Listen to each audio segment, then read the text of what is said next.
ازاي تعمل فلوس لو انت لسه طالب؟ شوف بقى يا سيدي، انا مش هقعد اقول لك على حاجات وهميه، لا انا هقول لك على تجربتي الشخصيه، فركز كويس في كل تفصيله لانها نابعه من خبره حقيقيه. الفيديو ده فريد من نوعه على السوشيال ميديا، فركز جدا. شوف يا معلم، الفلوس دي بتجيلك عن طريق 3 ابواب، وهي عن طريق خدمات، منتجات، محتوى، والثلاثه عباره عن سلم. وهقول لك ازاي. لما كنت صغير بدات في عمل بعض الحاجات البسيطه، زي مثلا انا مولود في قريه، فطلعت شغل يوميه مع الاولاد بننظف الزرع، ودي كانت اول مره اكسب فلوس من شغلي انا، وده كان اليوم الوحيد اللي اشتغلت فيه. بعد كده اشتغلت في الدكان بتاعنا، كان معانا في فتره من الزمن دكان تومين، وكنت ببيع واشتري فيه، واهلي كانوا بيدوني مصروف زياده علشان الشغل بتاعي اللي كان في الاجازه. وبرضه خدت فتره شغال في سايبر. فانت دلوقتي قدامك اول طريقه، وهي ان انت تنزل تشتغل في محلات، مقابل الوقت بتاعك بتحصل على فلوس. سوبر ماركت، محل الملابس، محل الاحذيه، بلاي ستيشن، اي حاجه تقدر تشتغل فيها. وحتى للبنات، محلات هدوم البنات او اي حاجه تنفع البنات توقف فيها. فده بيكون اول مصدر للدخل لشخص ما عنديش اي خبره. وده بره برضه شغالين بيه، يعني بيوقف في سوبر ماركت او في بنزينه. والشغل ده مهم، ما تقللش منه، لانه بيعلمك ازاي تتعامل مع الناس، ازاي تفاصل، ازاي تبيع، البيزنس والاداره والحياه عامه عامله ازاي. انا وصغير ما اشتغلتش كتير، اهلي كانوا متكفلين بكل شيء تقريبا من ناحيه مصاريفي ودراستي. وعشان كده هندخل للشيء الثاني، وهو التطوع. الكلام ده هيزعل ناس. التطوع فيه فلوس كتير. ازاي هو تطوع وفيه فلوس؟ هقول لك. فتره من الفترات انا كنت متطوع في اكتر من جهه، والجهات دي في البدايه انت مش بتاخد اي فلوس منيها، بس انت بتتطوع علشان تبني خبره، تتعلم.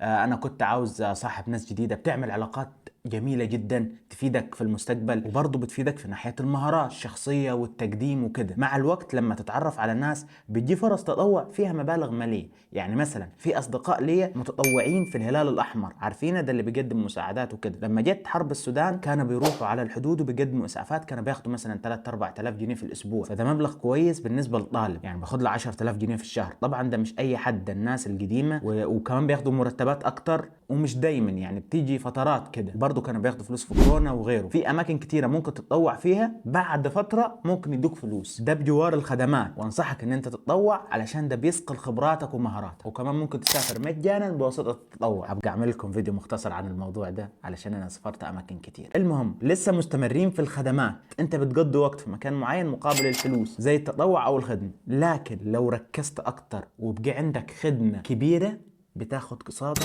فلوس اكبر. مثلا لو انت تعلمت مهارة معينة زي الجرافيك، المونتاج، التسويق، ده بعد فترة لو بقيت محترف هتكسب منه فلوس كتير جدا. والنت مليان كورسات مجانية لكل المهارات دي. ابحث عن اهم 10 مهارات موجودة واختار مهارة انت بتحبها، وبعد كده ابدأ اتعلم واعرف ازاي تحصل على دخل. طيب يا عم قريفاني، انا ما اعرفش اي مهارات ولا ما اعرفش اي حاجة، انا ابيض. في الحالة دي انت هتدخل تسمع فيديو واحد عن المهارة عامة، يعني ايه هي برمجة وايه شغلها وكده. هتلاقي في شخص ملخص الفيديو كامل، شخص ملخص فيديو جرافيك ديزاين، شخص ملخص فيديو عن التسويق، شخص ملخص فيديو عن المونتاج اللي هو ايه الشغل وبتعمل ايه وايه خطواته وازاي تكسب وكل الكلام ده. هتلاقي الفيديوهات دي، اسمع كل المحتويات دي الاول، اعرف ايه ده وايه ده وايه ده وايه ده، وفي الاخر تختار مجال معين. وانا في فتره من الفترات تعلمت المونتاج وانا في الجامعه وكسبت بيه فلوس. اي نعم هي مش كبيره ولكن كويس. ندخل على تاني شيء وهو المنتجات. في بنات كتيره كنت بشوفها بتعمل منتجات وبتبيعها على صفحات اونلاين، وده شيء بسطني جدا. البنات دي مجتهده. في اولاد بقى اصحابي فكروا خارج الصندوق، راحوا لمحلات موجوده عندهم في البلد بتاعتهم وصوروا المنتجات بتاعتها ونزلوها وحطوا اسعار زياده عن المنتج شويه، بحيث ده يبقى المكسب بتاعه. وبداوا بالفعل يبيعوا المنتجات دي. في حاجات كتيره ممكن حواليك في البيت تبيعها ملهاش اي لازمه، زي مثلا الحاجات القديمه او حاجه انت مش محتاجها وموجوده عندك. ممكن تبيع صحابك اللي محدش بيسأل عنك. فبيع المنتجات ده تاني شيء ممكن تكسب منه فلوس. وكمان ممكن تبيع خدمات، يعني في شخص بيبيع كورس مونتاج، في شخص بيبيع كورس جرافيك ديزاين، في شخص بيعمل حاجه معينه، فانت ممكن تسوق لها وتاخد نسبه من الربح. زي مثلا كورس المونتاج اللي سوقت له على كاب كات، وده بالفعل في ناس اشتغلت بسببه وكسبت فلوس. فانا ممكن اريحك عشان تختصر وقت البحث والتعلم في كورس شامل في كل حاجه، ازاي تتعلم وازاي تربح. ولو معك جهاز ضعيف جدا او عن طريق الموبايل، في كورس مونتاج بسعر بسيط جدا، وهتاخد خصم 40% على سعر الكورس. في ناس اعرفهم واشتغلوا بالكورس ده، فممكن تسجل منه، هتلاقي رابط الكورس تحت، وابعت لهم الكود ده هتحصل على خصم 40%. انا كده كسبت فلوس من ممكن كل شخص هيشترك نسبة 10 ل 15% تقريبا، بس انا لو مش واثق في الكورس والكلام اللي قلت عنه ما بيعش، حرام، هخسر جمهوري وسمعتي. وعشان كده عاوزك لما تيجي تبيع منتج او خدمة تتبع وصايا الرسول لو كان في عيب في الخدمة بيقول لك والله فيها عيب، علشان اهم شيء بالنسبة للتاجر سمعته. اللي دلوقتي شركات كبيرة بتتقاتل على موضوع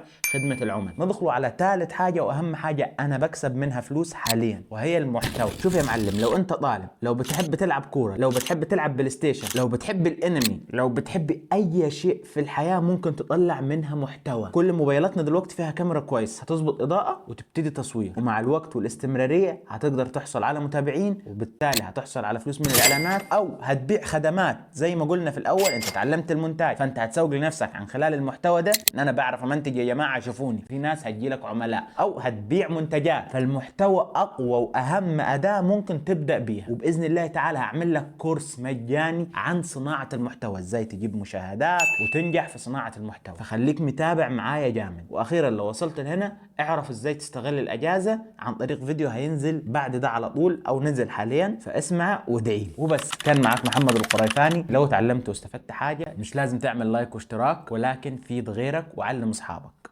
شكرا، السلام عليكم.